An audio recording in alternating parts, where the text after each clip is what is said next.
ang pagiging attractive ay hindi lang tungkol sa itsura. Sa psychology, mas naakit ang tao sa pakiramdam na binibigay mo, hindi lang sa kung ano ang nakikita nila.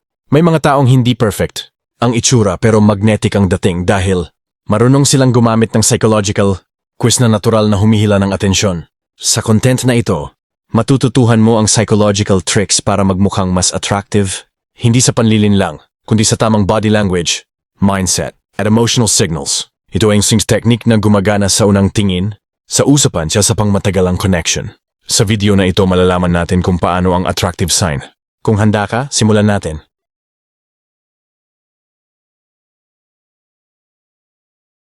Number 1. Confidence in body language. Before you even speak. Bago ka pa magsalita, may mensahe ka nang ipinapadala. Sa psychology, ang body language ang isa sa pinakamalakas na signal ng attractiveness. Ang taong may relaxed at confident posture ay automatikong mas kaaya-aya kaysa sa taong tense at nakayuko. Ano ang ibig sabihin nito? Tuwid ang likod, relaxed ang balikat, mabagal at kontroladong galaw, hindi nagmamadali o kinakabahan sa kilos. Kapag maayos ang body language mo, pinapakita nito na secure ka sa sarili mo. At ang security na iyon ay nakakaramdam ng safety ang ibang tao na siyang isa sa pinaka-importanting base ng attraction. Tandaan, hindi mo kailangang maging loud o flashy para mapansin. Minsan, ang tahimik pero composed na presensya ang pinaka-irresistible.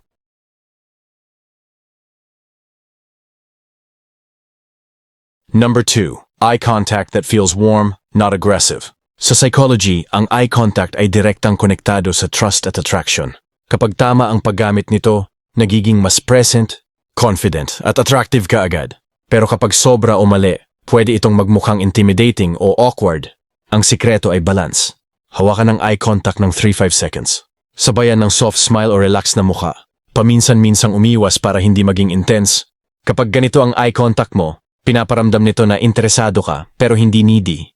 Ipinapakita mo na kaya mong makipag-connect pero hindi ka desperado sa atensyon.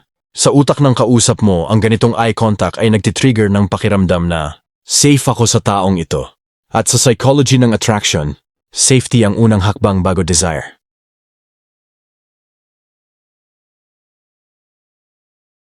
Number 3. The power of calm voice and pauses. Sa psychology, hindi lang kung ano ang sinasabi mo ang mahalaga, kundi paano mo ito sinasabi. Ang taong may kalmadong boses at marunong gumamit ng pauses ay automatikong mas attractive at mas pinapakinggan.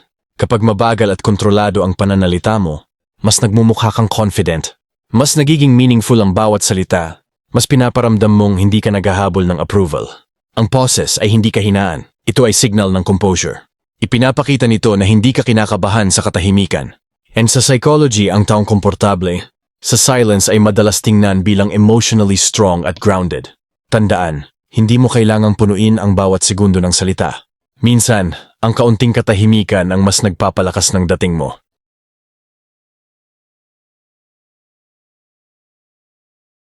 Number 4. Being genuinely interested, not trying to impress. Isa sa pinaka-underrated na psychological attraction tricks ay ang tunay na interes sa kausap.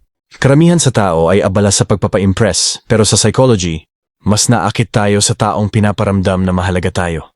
Kapag nakikinig ka ng buo, hindi para sumagot agad, kundi para umunawa, nagtitrigger ito ng positive emotions. Magtanong ka ng follow-up questions, alalahanin ang maliliit na detalye, at i-reflect ang sinasabi nila. Simple, pero bihira itong ginagawa. Ang effect nito, mas nagiging comfortable sila sa'yo. Mas nag-o-open sila emotionally. Mas tumataas ang attraction ng hindi mo pinipilit. Tandaan, ang taong nagpaparamdam ng validation at presence ay mas memorable kaysa sa taong puro papuri tungkol sa sarili. Sa dulo, ang pagiging tunay ang pinaka-attractive na strategy.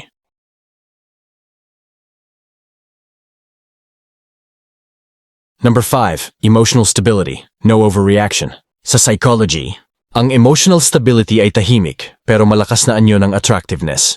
Ang taong hindi madaling matrigger, hindi biglang nagagalit, at hindi nagpapanik sa maliit na bagay ay automatikong mas kaaya-aya sa paningin ng iba. Kapag kalmado ka kahit may tension, ipinapakita mong kontrolado mo ang sarili mo. Pinaparamdam mong safe ka kausap, hindi ka nagdadala ng emotional chaos. Hindi ibig sabihin nito na wala kang emosyon. Ibig sabihin alam mo kung kailan at paano ito ipapakita. Sa relationships at social situations, mas gusto ng tao ang presensya na nagbibigay ng peace, hindi stress. Tandaan, Ang attractiveness ay hindi drama.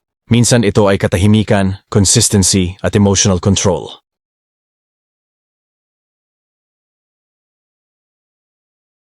Number 6. Scarcity not always available. Isa sa mga pinaka-epektibong psychological principles ng attraction ay scarcity. Kapag palagi kang available, laging nagre-reply agad, laging yes, laging nandyan, unti-unting bumababa ang perceived value mo sa mata ng iba. Hindi ito laro o pagpapanggap. Ito ay tungkol sa pagkakaroon ng sariling buhay. Kapag may priorities ka, goals at oras para sa sarili mo, ipinapakita nito na hindi umiikot ang mundo mo sa isang tao lang. Sa psychology, ang taong may boundaries, marunong magsabi ng hindi naghahabol ng atensyon, ay mas nagmumukhang confident at attractive. Tandaan, ang scarcity ay hindi pagiging cold. Ito ay self-respect. At ang self-respect ay palaging nakakaakit.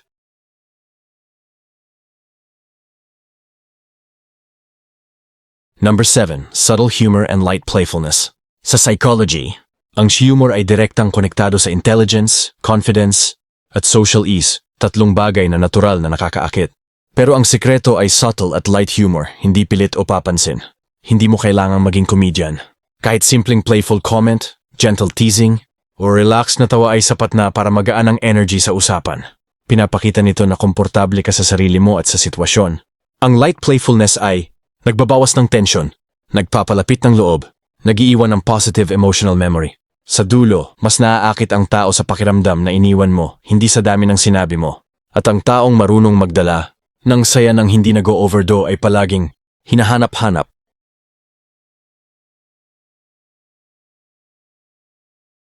Number 8. Being comfortable with silence. Karamihan sa tao ay takot sa katahimikan. Kaya kapag may pause sa usapan, nagmamadali silang magsalita, kahit wala ng saysay.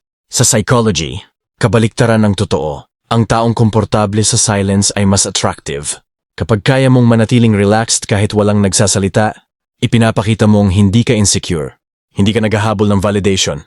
May control ka sa sarili mong emosyon. Ang silence ay nagdadagdag ng mystery at depth. Pinaparamdam nito na hindi mo kailangang mag-perform para tanggapin. At sa attraction, ang hindi pilit ay mas nakakaakit kaysa sa sobrang effort. Tandaan, minsan, ang hindi pagsasalita ang pinakamalakas na signal ng confidence.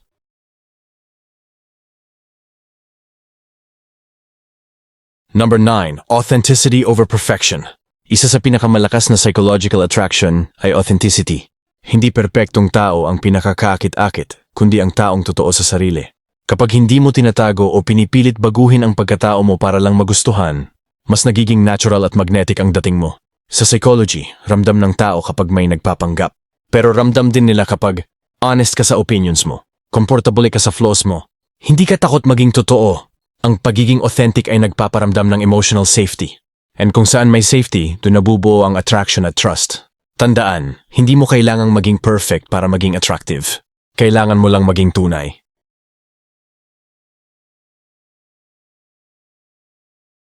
Number 10. Smile and positive energy. Isa sa pinakapayak pero pinakamabisang psychological trick para maging attractive ay positivity, lalo na ang tunay at warm ng ngiti. Ang utak ng tao ay natural na na-attract sa masayang presensya at sa mga taong naglalabas ng good vibes. Kapag genuine ang smile mo, nagpaparamdam ka ng warmth at approachability, nagbibigay ka ng instant positive association sa paligid mo. Mas na-attract ang iba sa presence mo kaysa sa physical appearance mo. Ang positivity ay hindi tungkol sa pagiging fake o laging masaya. Ito ay pumipili ng focus sa magagandang bagay at nagpapakita ng emotional stability. Sa psychology ng attraction, ang taong nagdadala ng energy na nakakaangat ng mood ng iba ay madalas hinahanap at pinapahalagahan. Tandaan, kahit simple, ang genuine smile at positibong aura ay mas malakas kaysa kahit gaano kakaganda o kagwapo.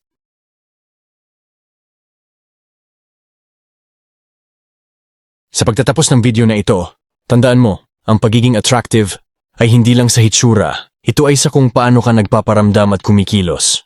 Kapag ginamit mo ang mga psychological tricks na tinalakay natin, confidence sa body language, warm at balanced na eye contact, calm at controlled voice, genuinely interested sa kausap, emotional stability at positivity, subtle humor at authentic self, makikita mo na natural kang na-attract ng ibang tao at hindi mo kailangang magpanggap o manloko para mapansin.